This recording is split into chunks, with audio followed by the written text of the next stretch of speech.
The following episode of the Comics and Crypto podcast is for informational purposes only, and anything expressed by the hosts or their guests is solely their opinion. This podcast does not constitute financial advice, and anyone wishing to invest should seek their own independent financial or professional help. Have fun and enjoy the show. Hi, I'm Sean O'Hare, and I know comics. Hi, I'm Spencer Vogel, and I know crypto. Hi, I'm Kevin Lee Loader, and I don't know shit. This is the Comics and Crypto podcast. Comics and crypto, crypto and comics, collector's world in a digital age. Comics and crypto, crypto and comics, it's where the next billionaires will be made. It's comics and crypto. Welcome back to an all-new episode of the Comics and Crypto podcast, your one-stop shop for all news and discussions regarding comics and NFTs. Today, we will be discussing what's new in crypto, what's new in comics, and why my voice suddenly sounds like I was up partying till 2:30 a.m. on a Saturday night. Spoiler alert, it's because I did. Well, here we are. Hey everybody, 3. thank you so much for joining us today. We're going to change things up a little bit. We had a little bit of a fun weekend, and Kevin's temporarily lost his voice, so I'm going to step in as It's fine. It's all good, man. You the sound host great. for today. Nobody would know. Nobody, not even a little Except for bit. everyone listening. Except for every I still human think you being on sound Earth. beautiful, Kev. We actually, over the weekend, we did this thing called Wine Walk, and it's in a little small town called Will Glen. And the Wine Walk is basically, it's an event that happens twice a year, and they connect local wineries in the community and local businesses by allowing these wineries, the local wineries, to set up a wine tasting inside each shop. And you pay like $40 for a ticket. And then you just go, you get a little tiny little wine glass, and then you just go wine tasting from place to place for like 3 or 4 hours. It's amazing because you meet a lot of people, make a lot of friends. It's a really That sounds good like time. so much fun. So I haven't been able to do it for almost 2 years because of the pandemic. And finally being able to go back and do that was just a blast. And it was everything I was hoped it was going to be. And everyone had a great time. It was great. That was my first time ever doing a wine walk too. Yeah. And done one before. Yeah. No, it was a lot of fun. Clearly. Ironically, I partied way harder than Kevin too. No, at the beginning, remember I went till 2 a.m. Yeah. I left early. Yeah. I was like, no, I'm done. Spencer, how was your weekend? My weekend was pretty low key. I didn't really do a whole lot this weekend, but I did just get back from a pretty long trip to Ecuador. I was there for about 10 days, and that was incredible. Wow. Got to go into the rainforest, got to do some surfing, hung out by the Wow. beach, went to Quito, which is the capital city as well, that was really incredible and very different experience. I didn't realize. So Quito is actually the highest capital in the world. So it sits at around 8,000 feet or something like that. Oh, wow. So just walking around the city, you really feel the elevation. It's tough Wow, to breathe, damn. and Yeah. it's a beautiful city. There's mountains surrounding it. People in Ecuador were so friendly. I've done a lot of traveling. I've been very lucky to travel a lot in my life, and I've been to, I think, probably 25 countries. And I can easily say that these are the friendliest people that I've ever met traveling. That's incredible. that's Is this awesome, where the dude. keto diet came from? Oh, No, God. wrong spelling, Sean. Oops. So we're actually going to start do something a little bit differently today. We are going to start a structured episode. We are going to start with crypto, news and updates on the crypto side, news and updates on the comic book world, the physical comic book world, and then we're going to dive into VeVe and some updates there. We're specifically going to talk about comic books today. Very, very excited about that. And Spencer, take it away. Yeah, some new updates in the crypto space since our last episode. Something pretty significant that happened. Michael Saylor. So Michael Saylor is the CEO of MicroStrategy. MicroStrategy is a publicly traded company. Most of their business primarily has been focused on business intelligence software, but within the past year or so, they've really gotten into the crypto space. They announced on Monday, September 13th, that the company purchased another 5,050 Bitcoin during Q3 for $242.9 million in cash at an average price of about $48,000. Saylor tweeted, as of 9/12/21, we hodl 114,042 Bitcoins acquired for $3.16 billion at an average price of about $27,713 per Bitcoin. So I think MicroStrategy's conviction is super bullish for Bitcoin and crypto as a whole. And I think it's especially impactful coming from the company who literally pioneered the practice of including Bitcoin as a reserve asset in corporate treasuries, which is pretty much the strategy that they're doing right now in acquiring all these Bitcoins. Looks like the price consolidation period that we've been having following April's all-time highs is finally starting to come to an end, which is awesome to see. I think this should pave the way for higher highs in price through the end of this year in crypto. So we're seeing a lot of these big corporations get involved now.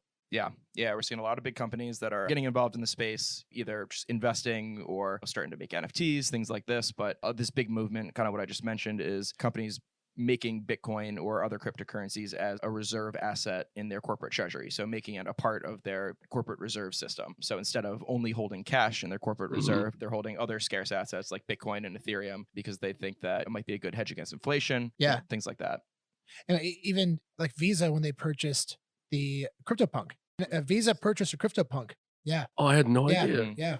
Yeah, It's a huge deal. The way that they explain their purchase is that it's kind of like a digital relic for them, and they've kind of kept this, almost like a museum of different payment processing solutions over the years, different types of credit card machines, things like that, and they see that crypto and NFTs are kind of the next frontier when it comes to payment processing and peer-to-peer transactions and all the stuff that they play around in. So they kind of view it as CryptoPunk as a relic, something of huge historical importance that they want to put in basically their museum.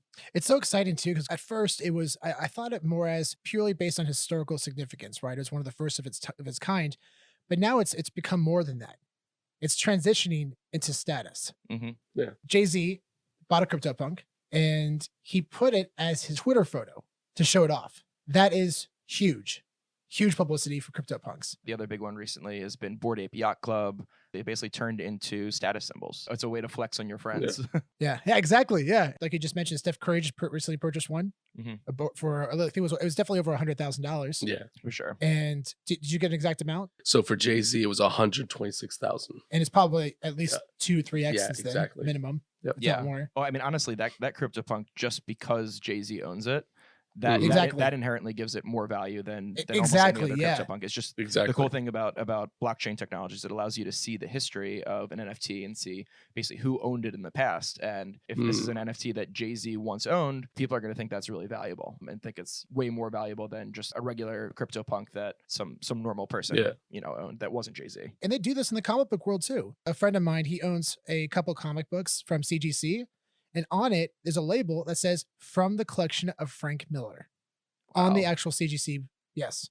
And the comic itself is worth maybe as 9.8. It's worth about, a couple $100, not a whole lot, but knowing it's from the Frank Miller collection, his private collection, is a huge fucking deal. Wow. So that just, it goes to the highest bidder. And really at that point, you don't really know, right? Yeah. That's what's really exciting about NFTs, because all these transactions are forever embedded in the blockchain. Yeah, this is why I always say like NFTs are important to understand, because people do often think it, and we've said this many times on this podcast, that it's just pictures, it's just digital stuff. It's like, no, there's things behind this. There's security, there's understanding. We have things that are being written and understands like, oh, this person purchased it. You'll know it.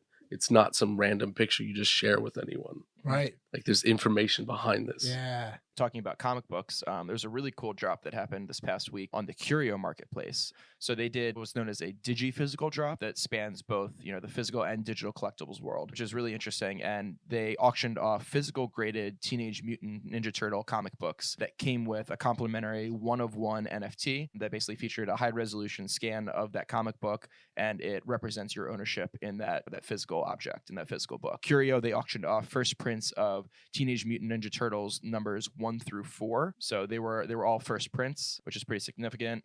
And unfortunately, the TMNT number 1 didn't actually sell. It had a reserve auction price of $75,000. Nobody bid quite that high, but that was a 9.4 graded book. That's a really significant book because it's the first appearance of the Teenage Mutant Ninja Turtles, Splinter, and Shredder. So yeah, unfortunately, that one didn't sell, but I'm sure it'll go to good hands at some point. TMNT number 2 was graded 9.8, sold for a little over $5,000. TMNT number 3 was also a 9.8, sold for $2,000. And then number 4 was a 9.6 grade, and it sold for a little over $1,100. So yeah, even though the auction is already closed, it's still really cool to see how projects are innovating this intersection of physical and digital collectibles, which is not something that we've seen a whole lot of to this point. Wax has done some cool things with the Funko Pop stuff that they've done. But yeah, we haven't seen a whole lot of this stuff yet. Really exciting to see where this goes. This is really interesting because the original first print of Teenage Mutant Ninja Turtles was incredibly limited. It had a very, very limited print run. And the first print of a 9.8 Teenage Mutant Ninja Turtles is about $100,000 right now. That's the value of it. Wow. So that's what I'm kind of curious about, especially with VeVe and these comic books that are coming out. And we're going to be talking more about that later in the episode. Are these going to be worth more than the actual physical comics? Like, I mean, they're trying to sell this at 75,000. The physical comics close to 100. It's been hovering around $100,000 for the past few months. Nobody bought it. And nobody bought it. Yeah. Yeah. Also in this digi-physical space, another project that I'm really looking forward to is actually a friend's company, and it's called Viridian Exchange. It's a marketplace for exchanging physical collectibles as NFTs, which is really interesting. So basically you would send your graded collectible into this company. So let's say it's a baseball card. You would send it into Viridian, and then they would provide custody services in their climate-controlled warehouse for your item. They would take care of holding onto it for you, and then they would then create an NFT representing your physical baseball card, and then drop that NFT into your digital wallet through their exchange. And then you can then take that NFT and you can exchange it, you can sell it, you can trade it. And this NFT can be changed, it can change hands hundreds, if not thousands of times before someone decides that they want to withdraw the card from the marketplace. So then in which case, if somebody does want to withdraw the NFT, that NFT is burned, and then the actual physical card is then shipped to that new owner. So it's a really interesting system, creates way more efficiency in the physical collectibles markets.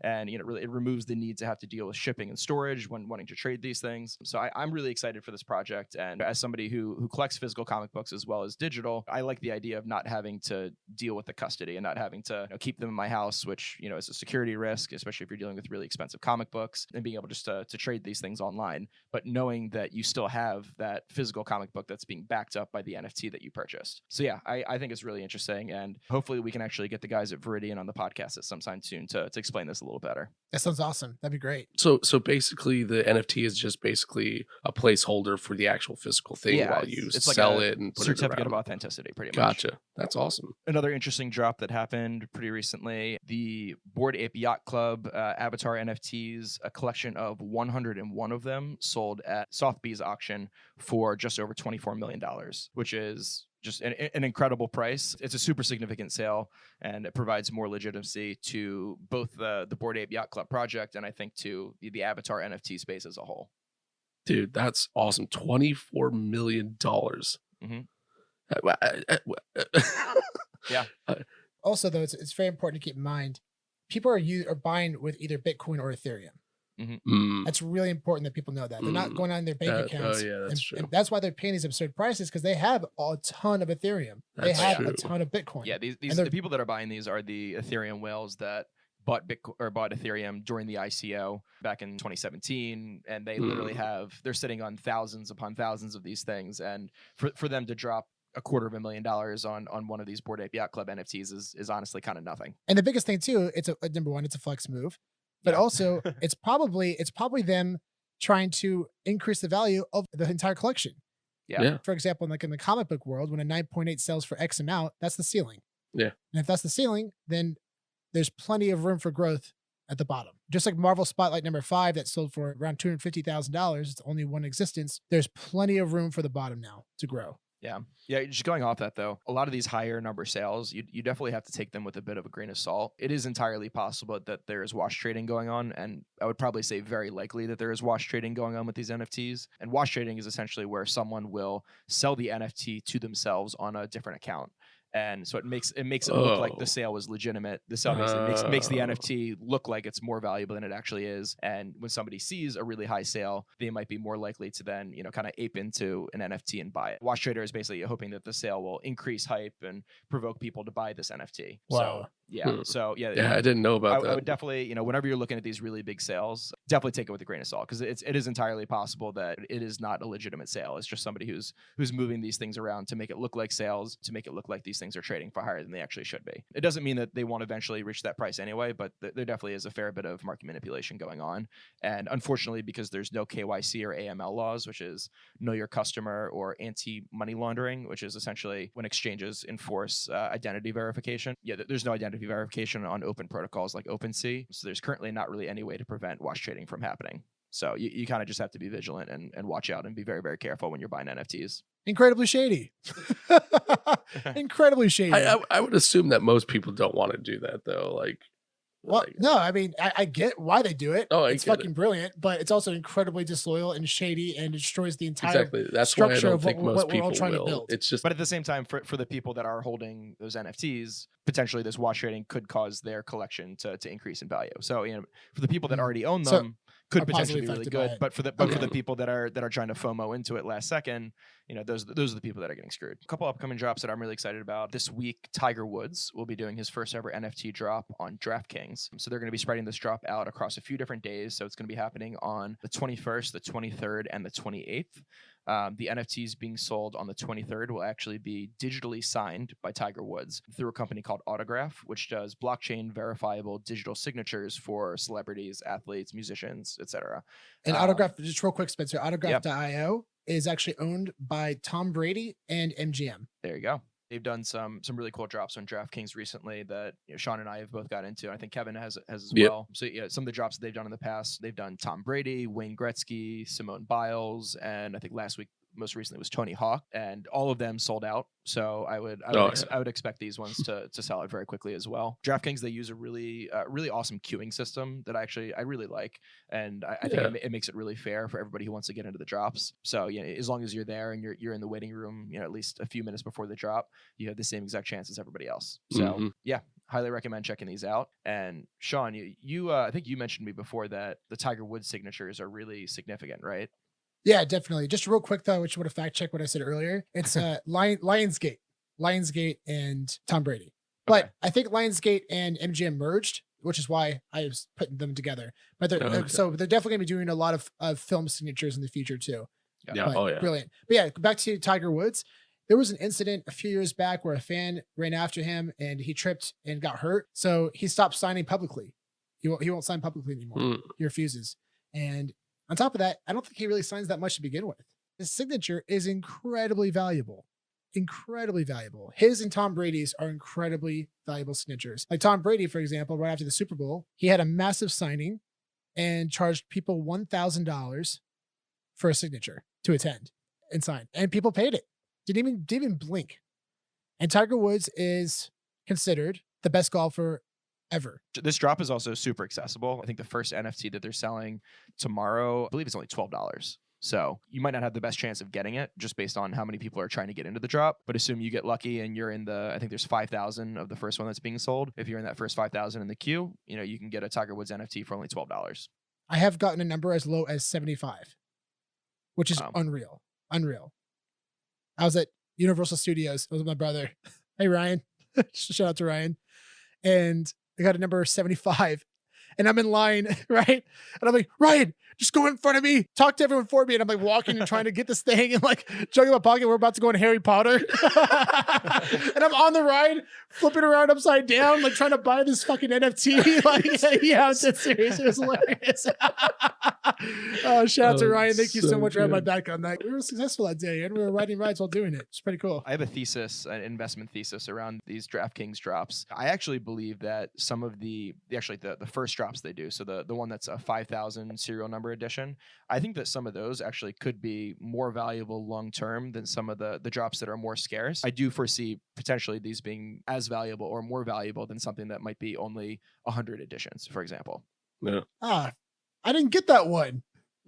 You two did though. Yeah. Oh yeah. We were camping. Yeah. I remember now. Yeah. We were camping. I was like, Kevin, what are you doing? Log on. And Kevin logs in and he just made it in the waiting room, like maybe 10 seconds before. I've been set up, ready to go, excited to get this, potentially get this NFT. And then Kevin comes in with like 5 seconds remaining and he gets a fucking NFT. And I'm like, Tom Brady. First Tom Brady. Tom Brady one. First Tom That was Brady. so funny. Oh man. I'm so happy you guys got it though. I was like, I was slightly butthurt, but that I didn't get one. But I'm so happy that you guys got one. I'm very, very happy. Ever since then, it's been hard for me to get another one. And honestly, ironically, that was probably the one that mattered the most. Yeah, so exactly. so at the end of the day, I don't think that many people knew about that first Tom Brady drop. No, when it I happened. guess not. I don't think so. I think we got lucky, being there early. Yeah. So there's still over 10,000 people though going definitely. for it because I yeah. remember I got number over 10,000 too. There was still a lot. There's still a lot of but, man, people. Yeah. Yeah, And I can't imagine what it's compared to what people are going for these now. Right. It's a Mhm. lot And I more. can't imagine what it's gonna be for Tiger Woods tomorrow. That's about it for NFTs and what I had to update everybody on for NFTs for the past week. So Sean, would you want to go into what's new in comics?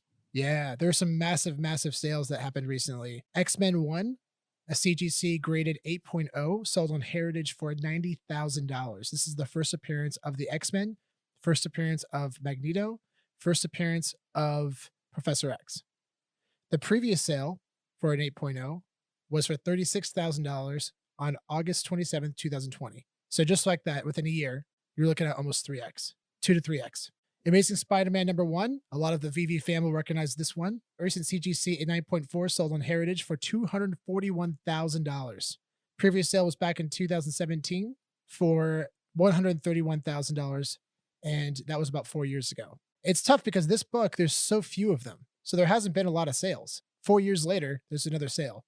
14 9.4s, 5 9.6s, and only 1 9.8.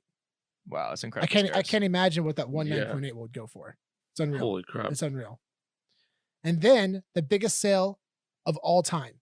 That just happened. The biggest sale in comic book history. Amazing Fantasy 15, a graded 9.6, sold for $3.6 million, beating Action Comics #1. Wow. As the biggest sale of all time. There are only 7 9.6 graded books on the CGC consensus and only 1 9.8.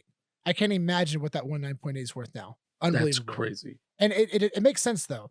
I mean, we're looking at Spider-Man. Well, I was going to say, that's a Spider-Man one. Yeah, That's his as first appearance. first appearance of technically. Spider-Man. Yeah, The previous book that I mentioned, #1 issue of his solo series. Right. It's not his first appearance. exactly. VeVe family, if you're hearing that right now, make sure you know that. That's his first solo issue. That's not a first appearance of Spider-Man. Spider-Man, as we've talked about in the previous episode, is the most popular character in the world right now by far. And I think it's probably, looking at some of the NFT sales, probably still very much undervalued. Yeah, I was going to say comic books got to catch up. NFTs have far surpassed comic book sales at this point. When you're able to buy physical comics with Ethereum, that's when things are going to change. Because again, these sales aren't happening with cash. People are not going to their bank accounts and spending $20 million on an NFT. They're using Ethereum. They're using Bitcoin. Right. And when we're able to do that, that's when I think sales will change a lot. I agree. Yeah, that makes sense. And I keep forgetting that like Right. people aren't just literally having People cash. advertise the sale price, right? Yeah, exactly. In dollars, but not how much Ethereum. No one's going to say, oh yeah, this sold for 30 Ethereum. No, it's $90 to $120,000. Exactly. Right? Gotcha. So yeah, it'll be interesting to see how this plays out, because comic books right now are just absolutely on fire Yeah. in the physical and digital world. Big announcement on the speculation side. Jim Shooter came out recently and announced that Marvel is going to be making a Secret Wars film. Actually, what's really cool is I found this information out a year ago from Jim Shooter directly.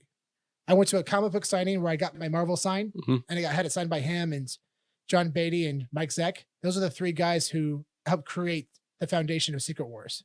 And I asked Jim Shooter, because there was an article that was released that the Russo brothers, they talked about how they would love to come back and do a Secret Wars film. And they said, if we do a Secret Wars film, it will make Endgame look like Child's Play. Direct quote. And it's hard to fathom, right? How ambitious of a project that must be. And I asked Jim Shooter, I said, how do you feel about that? That's exciting, right? And he said, well, Sean, it's interesting. Marvel actually contacted me recently, like 2 weeks ago, and asked to help build a lot of the content for Secret Wars. And they said they only do that when they were 100% planning a movie. And he said, it's not a matter of if, just when. Yeah. And that was last year. So what do? I go out and buy a bunch of Secret Wars comics. I lit up on Secret Wars comics, because that is a tip on speculation directly from the creator of the comic book. Yeah. I couldn't ignore that. And a year later, here we are. The book had definitely increased in value since then. But then when this news came out, boom, bigger increase in value. Yeah. And now it's become, When I heard this from Sean, I immediately bought a Secret Wars #1, and that was my first comic. Nice. Yes. Oh, that was your first one. That was his first comic. Oh, that's awesome, dude. And it was so exciting, because now he publicly came out with this information, so the whole world knows. And sky's the limit for this book. Back in March and April, we saw an insane skyrocketing prices for comic books. There were record sales every week. And then I started to notice that crypto, that was also happening. Crypto skyrocketed in price. Everything just shot up in price. And that was when crypto was at its peak. Bitcoin was around, what, $70,000 a coin, Spencer? Like close to 60,000. 60,000. And then all of a sudden May hit. Crypto took a tank. Dipped back down to 30,000.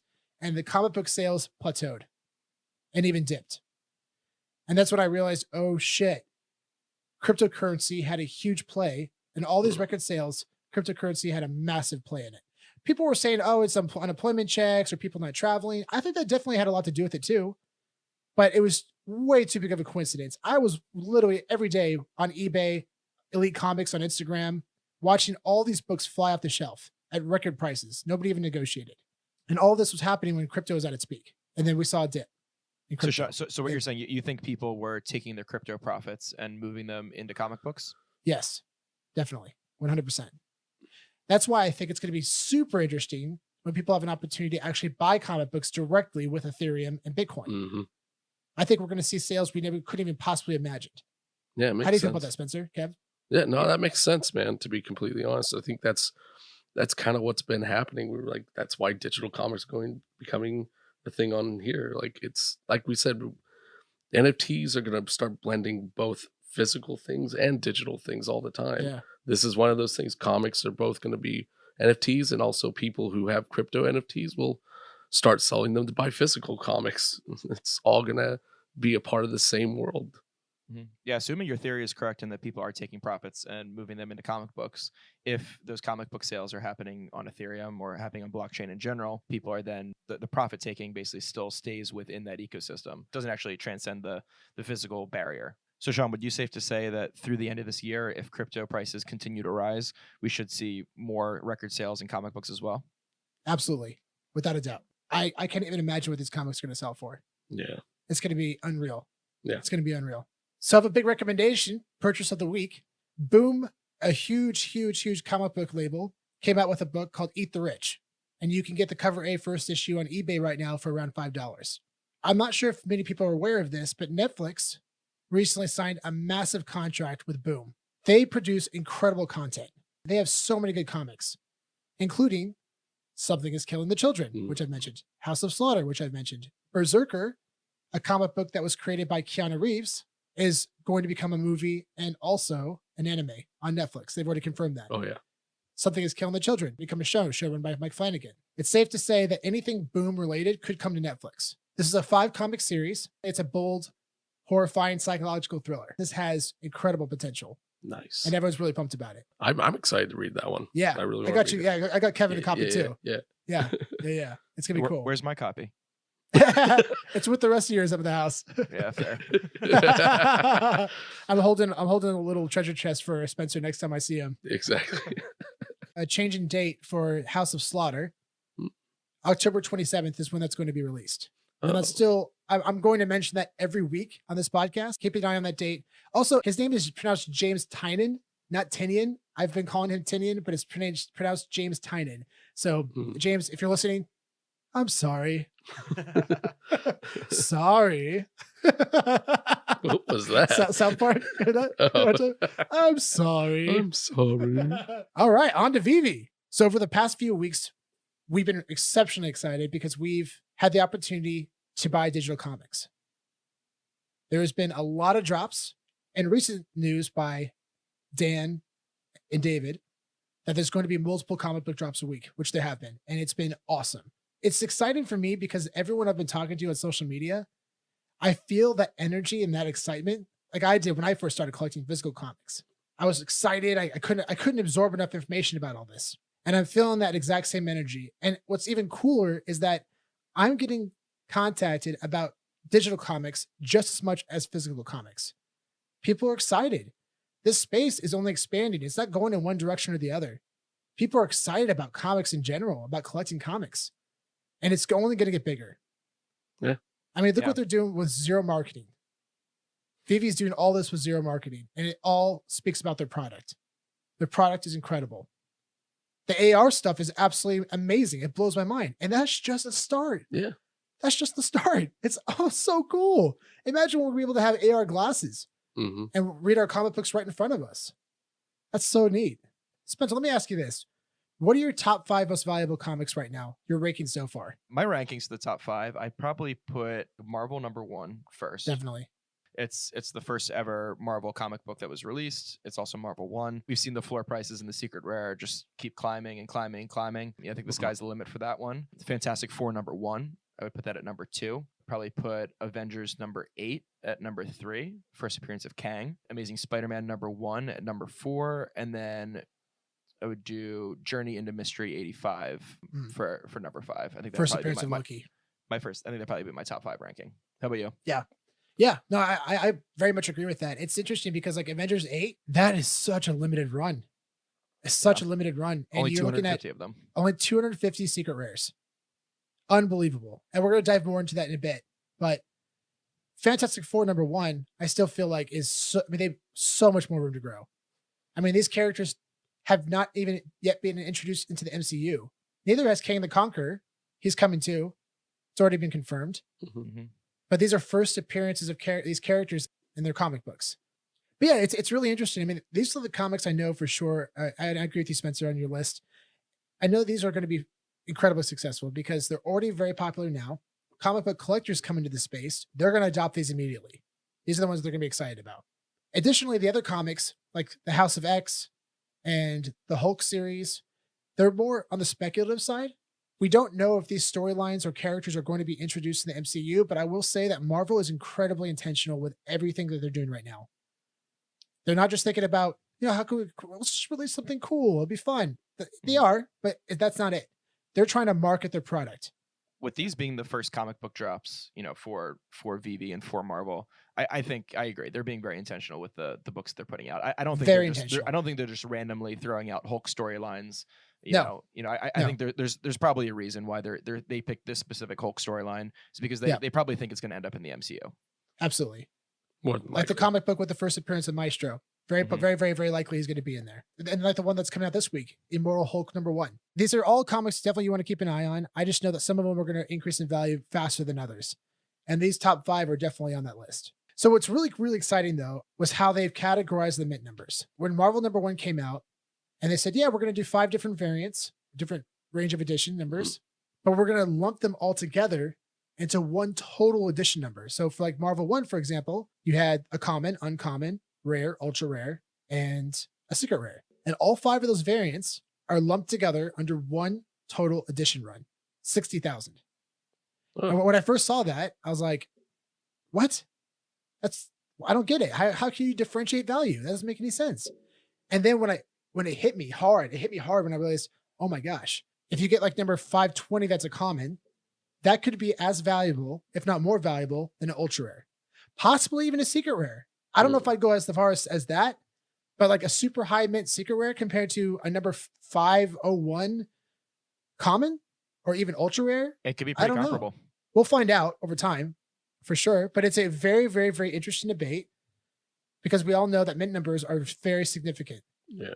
And if you look at the activity of the different whales that are in the space, specifically in VeVe, you see that they are buying up the low mint numbers. Sean and I have had the opportunity to speak to a few of these whales, and they've shared some of their trading activity and some of their strategies. And a lot of these whales, they're ignoring the high mints. They are solely spending their time on trying to find like the lowest possible mints of these comic books. Wow. Because they see the value in these long term. So 100%. it is going to be the low mints that are going to be the most popular. Yeah. That's interesting. And if you believe in it, you're going to reap the benefits because this will be significant. Collectors always want to differentiate value, and this is how they're doing it. It's going to evolve. Yep. And especially when we're able to track past sales, we'll have proof of this. And especially when VeVe transfers over to Ethereum, this is all going to be written on the blockchain. We're going to be able to see these past sales. Yeah. We're going to have websites dedicated to showing us and tracking these sales. And we'll be able to know exactly how much each NFT is worth at which mint number. Yeah. And I'm just going to say I'll bet my entire collection that the lower mint numbers are worth a lot more. Yep. Wow. I don't think anyone's going to argue with that. I mean, just looking at floor prices right now of the low mint numbers, you can already see that based where they're listed on the market, they are much more valuable than the higher mint numbers. So I have a random question about, I know Sean mentioned they keep the first however many of these NFTs. Do you think those NFTs will ever get onto the market ever? Like, could we see a #1 of like Fantastic Four one? Eventually, I think we will see these. So basically the first 500 or however many are reserved. These are reserved for VeVe and reserved for the licensor. So basically the person who owns the license, which is Marvel, or in the case of other collectibles, other companies. But Marvel will hold on to a good number of these, and I think there's a chance that we'll see these eventually. At some point, somebody is going to need to take profits. We will definitely see these on the market at some point. So whether they're given away through giveaways or whether the licensor just decides to sell them to get some more cash, then I think there's definitely a good chance we'll see them. Yeah. Man. So just keep in mind, like for example, back to Marvel #1, they kept the first 500. There's 60,000 editions. Just because you have 501 does not mean you have the first ever edition. Mm-hmm. Because we feel very confident the other ones will be released over time. Yeah. You have the #1 released right now. Yeah, it's the #1 current circulating Exactly. supply. Yeah. And it's at the end of the day, it's a very, very, very low mint number, and it's incredible. Mhm. But Yeah, it'll still be within the top 1% of the entire collection. Yeah. So Yeah, it's still definitely. extraordinarily valuable. Yeah. Definitely. It's just amazing though, seeing the it's prices. very important that everyone keeps that in mind. They're Yeah. just like the Mighties. Yeah. If you have number 41, you don't have the first one ever minted. Mhm. That's what I love about that, because like if those are gonna get out on the market, I want to see how much those are gonna go for. Yeah, But yeah. I don't know if VeVe is actually like releasing any information on this, but I wouldn't be Yeah. surprised if there's some kind of an agreement in place with these licensors that they're not allowed to sell these within a certain time period. So like maybe Oh, probably. within More 2 than or 3 likely. years, they're probably not allowed to sell these. It makes absolutely Yeah. zero sense to get rid of them. Oh, yeah. Especially you have to wait till the market determines the value, and you need at least a year or two to do that. Mm-hmm. And especially when technology catches up, who knows where these can go. Back to the low mint numbers, I thought this was an absolute brilliant move by VeVe to lump them all together. If you have all 5 variants, it's not a collection, considered a collection. Very important to keep in mind. But the fact that you could get a common that's as valuable as an ultra rare, if not more, is huge. That balances out everything. Mm-hmm. And it makes this whole collection process much more fascinating. Yeah. And people are loving it. Yeah. People are loving it. Yeah, I think there was a lot of confusion when they first started releasing the comics, because people were confused about how the mint numbers were all mixed up throughout. But Including at least myself. Yeah. Oh, yeah. We were very confused, but we had a really good opportunity though. Is amidst all this confusion, we were able to capitalize, and we were able to find some really, really amazing deals on the marketplace. Directly after drops, because people didn't realize what they were selling. People be selling sub 1,000 mints for floor prices, and it's unfortunately unfortunate those people gave those up. But we're very happy that we were I felt guilty, but I definitely give them bought new them. homes. I was literally, me and Spencer were scouting and looking for low mints, and that's a big reason why we're mentioning it now, because we want people to know if you have a low mint and it's a common, it could be worth a lot. You need to understand. I the value. I want to share my first, probably the best ever purchase that I made on the marketplace. It was a Fantastic Four #1 common. I bought it for $10, and it was a number 566 mint. What? Oh my gosh! Wow. What? So I'm sorry for whoever I bought that Oh, from, but yeah. thank you very man. much. Oh my gosh, that's incredible. I recently, before this massive spike in all the comic books, I was able to get a sub 1,000 ultra rare of Marvel #1 for Ooh, a few $100s. nice. I got It's incredible. and I think that's a perfect example of something that could be worth as much as a secret rare. Yeah, Because you were talking about a sub 1,000 ultra rare. Yeah. Wow. Yeah, could be as worth as much as a secret rare. I don't know, and I got it for a few $100s. Yeah. Got really lucky there. Wow. And that was on an auction. Something else to keep in mind, guys, at auctions. Yeah. The best time to look at auctions are on drop days. Mhm. No one's paying attention. I've bid on stuff unbelievable that not only did I get it at that price, but no one else is bidding on it because everyone is just distracted with the other drops that are happening. Mm-hmm. So keep that in mind. That's great opportunity. There's amazing opportunity there. So make sure to capitalize on it. So Spencer, what do you think is the most undervalued comic right now?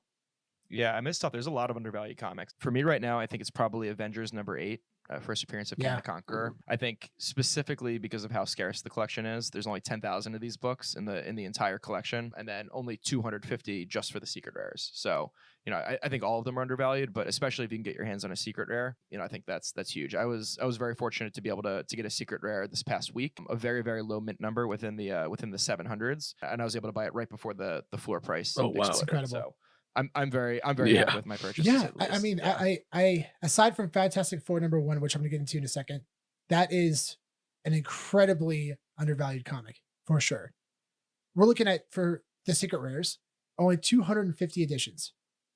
and it's at $10,000 right now. Yeah, it's a ton of money. It's a lot of money. But $10,000. But you compare Exactly. it to Donnie. That's exactly where I was going with this. You compare it to Donnie, there's only 150, and the floor price for Donnie right now is $32,000. And who are people going to know more, Donnie or King the Conqueror in 2 years? Exactly. Who's going to be more popular? Oh, probably. I mean, it's already, the comic book is definitely already more popular. Yeah. And people are sleeping on it. I would say that's a very, very, very smart investment if you're able to jump on it. Not financial advice. Yeah. King the Conqueror is going to be a huge, Massive, huge villain. massive. in And the like I MCU. said, you can find out which film he's going to be in. Jonathan Majors' IMDb page. I'm not going to tell you because I'm not a spoiler, but you can find out yourself. And he's going to be 100% in a really awesome kick-ass film. And I am so pumped. It's going to be absolutely amazing. So much fun. But yeah, for me, I think Fantastic Four #1 is definitely up there too. It's the first appearance of the Fantastic Four, the first ever collaboration between Jack Kirby and Stan Lee. And that book kickstarted the Marvel franchise that we know today. There's a really, really cool story that my brother-in-law told me, Chad. Hey, Chad, shout out to Chad. Really cool story about how he was thinking about giving up in the comic book industry, Stan Lee. And his wife encouraged him and said, you need to create a book, a comic book that you would love to read. Create something that you want to read as a fan. Mm-hmm. And that's what he did. And that's what he did with Fantastic Four #1. And how beautiful is that? That's awesome. Isn't that awesome? Yeah. So that's a little bit of history on that book and how it was created. And that's how Marvel started. Yeah. So that's what you're investing in. Yeah. And especially in the next couple of years, we're going to see Fantastic Four film. And it's going to be directed by John Watts, who directed Spider-Man Homecoming and Far From Home. I think he's a really good director. He's going to be able to create awesome comedic beats that I loved in Homecoming. Yeah. And for a film that embraces the idea of family, that's super important. Yeah. And that's why I'm really excited for the Fantastic Four film. Because once that comes out, these comics are going to shoot up in value. Mm-hmm. They're going to become really popular. That's why Spider-Man is worth more right now in VeVe's, because Spider-Man's a more popular character. Mm-hmm. And the comic book world, that Amazing Spider-Man comic is not worth more than the Fantastic Four #1. It's not even close. But on VeVe, it is, because he's a more popular character. And that's totally cool. And that's what makes this super fun. Yeah. Because I think a lot of these comics are going to go in a direction I didn't see coming. All I'm doing is giving my history and knowledge of the comic book world and trying to translate that into this space. But that's where speculation comes in. Exactly. That's what speculation is all about. It's looking ahead and seeing like, oh, this is going to come out at this point. Well, then now that's going to be popular. Yeah, I'm excited for that one to go up. Yeah, it's going to be great. Yeah, it was interesting. Jeremy Patower, he's such an awesome guy, by the way. He comes onto the AMAs a lot, and he's involved in a lot of clubhouses and talks about the products and how much he loves VeVe. Super exciting stuff, guys. And he's really, really, really cool to listen to. Has so much insight on the industry. He talked about how he thinks that these Marvel NFTs and the ones that come out for Disney could be more valuable, or as valuable, if not possibly more valuable than CryptoPunks. Yeah. Wow. Yeah. That is a very big huge statement. And this is coming from somebody who not only understands the space, it's literally the space that he lives in every day. Yeah. Wow. And what's really cool is he also talked about how he's been involved with VeVe for 3.5 years. Oh, yeah, he mentioned that. I couldn't believe that. What?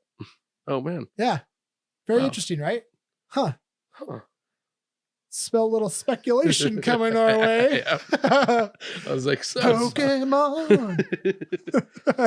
I'm sorry, there's something we gotta catch. What do we have to catch? What? You have to catch which ones? Oh, yeah. All of them. Gotta catch them all. Let's please take this out. He's like, I don't want any Pokemon You know what's talk. really cool about this? There's somebody I was talking to the other day on the VeVe Collectibles group page, and shout out to everyone on those group pages. They're amazing. And he said, I'm 50 years old and I feel like a kid again, collecting these comics and these collectibles. How cool is that? Nice. And that's what makes this space so special, and this community. You feel it. I feel that positive energy. I feel the momentum where this is all going. These collectibles going on the open market, it's going to be a test. It's going to be interesting to see how people adopt the space, but it might take time. It might not happen overnight, because people don't realize that a lot of these collectibles you can use in AR. But when they do realize that, man, it's gonna be exciting. Yeah. It's gonna be exciting. Yeah, it's going to be interesting to see how that AR capability, I guess, transcends outside of the Yeah. VeVe app. You know, how that's going to be usable, you know, once they're on OpenSea. I don't really know how they're going to do that. If there's going to be third-party applications that are going to start to support these things, I'm not sure. But I'm a little worried that people are going to lose that AR capability or lose that AR functionality by moving it off of OpenSea. Oh, I didn't think about that. Yeah. I think you need to bring it back onto the app to use it. Luckily, with Immutable X, all transactions will be free. Okay, gotcha. At the very least, it won't be costly to That's a transfer huge it deal. between the app and. Because that would be Okay. very discouraging Yeah. to use the app if you had to keep paying for gas prices because Yeah. they were ridiculous sometimes. What's really exciting too is we had a recent drop with Ron English, Serial Killers Series 2, and we were spot on to our predictions. I will say, Spencer. Actually, the ultra rare price actually Yeah. went up, which I think because of some other catalysts. Yeah. But which we can talk about. But yeah, we were pretty spot on with our predictions. I'd say. For pretty much all of them. To add on to what you just said, I think a big reason why a lot of these collectibles are shooting up is because of the platform transitioning over to Immutable X, which means these collectibles specifically, I know Dan's mentioned it on an AMA recently, that the independent artists are going to be the first to take their NFTs off VeVe. That includes Ron English, Frank Kozik, and Jermaine Rogers. Yep. So all three of those will be the first to go. Although Wow. I don't know about Lucky because that was a partnership with Toy Tokyo and they're a big company. So it's important to keep that in mind before you spend bank on that one. Right. You should definitely wait probably for the final announcement and be on standby. But all of the other ones should be good to go, Right. according to Dan. Yeah. Which is really cool. I think another catalyst for why the Ron English collectibles have been going up in value, especially the ultra rares. Sean, I'm not sure if you've seen this around the Facebook groups, but there's been some whisperings of. So Ron English has a painting that he did called Super Supper, which is basically it's a depiction of the Last Supper, but with all of the serial killers characters all on the table. So I've been hearing that supposedly that if you own all of the serial killers, and I think there's going to be a series 3 as well, and if you own all 15 of those collectibles, you'll actually be eligible to claim basically a Super Supper painting or collectible that shows all of them in one. So I think that's part of the reason why we've seen the huge spike in ultra rare values as Oh, well. shit. That's awesome. That's actually pretty cool. That's really, really cool. Yeah. I've just seen people posting about it on Facebook. To be honest, I haven't seen anything official from VeVe yet, but it's going to be interesting to see how it plays out. That's very cool. And there's also been a recent price spike in a few of the key Marvel characters as well. Somebody announced that they're going to be creating a Discord server, basically an exclusive Discord server for owners of the Holy Trifecta. And what they described as the Holy Trifecta is the Batman Todd McFarlane, the Spider-Man Secret Rare statue, which is the first appearance of Spider-Man, and then the uncommon Superman. And if you own one of those three, then you'll be able to get access to this Discord server where people will be able to discuss. And yeah, I'm sure they'll have giveaways and other cool things that make it really exclusive. So you only need to own one of them? I think you just need to own one of the three in order to be able That's to right. join. Yeah, it's any of the one. Yeah. So, and since then, the prices of these things have shot up. I made right when they announced this yesterday on this live stream, I immediately bought another McFarlane because I only had one, and I was like, I need another one. That's a good move. That's a great move. And additionally to that, we've seen a massive spike in OMI, and I think as everyone's preparing for the transfer over to Immutable X, and we all know what's going to happen right after that. There's going to be new exchanges announced. Exchange listings. And they've announced that there might be multiple exchanges announced before the end of the year, which is a huge deal. Because we all know what happens when a new exchange is announced, specifically something like Binance, the price goes up. Yeah. So I'm not really into swing trading. I'm not a big fan of swing trading. I'm always a long-term holding guy. But this is the first time I'm ever like, yep, that's absolutely an opportunity for a swing trade. This could be a great opportunity. But I myself am a long-term holder. Thank you all for tuning in, and be sure to check out the podcast on Apple, Spotify, Amazon, and of course, YouTube, where we also post additional content such as our awesome weekly video series, Hodl or Sell, where Sean breaks down the latest comic drops from VeVe. Next episode, we will return with my soothing dulcet tones, news about the comics and NFT world, and much more. Music is by NineFinger. Make sure to check out their music at NineFinger.com. And you can follow them on Instagram at NineFinger999. Be sure to check them out and send them some love.